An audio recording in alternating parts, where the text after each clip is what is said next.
असं म्हटलं जातं की याच दिवशी श्रीकृष्णांनी पांडवांना एक अक्षय पात्र दिलं होतं आणि त्या पात्रातील जेवण कधीच संपत नाही. याच दिवशी परशुरामांचा जन्म झाला आणि याच दिवशी बलरामांची पूजा देखील केली जाते.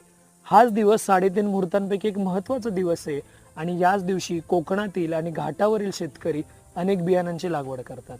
रोहिणी नक्षत्रातील वैशाख महिन्यातील शुक्ल पक्षात 3ऱ्या दिवशी येणारा म्हणून तृतीया आणि कधीही न संपणारी संपत्ती घेऊन आणणारा म्हणून अक्षय असा हा अक्षय तृतीया सण.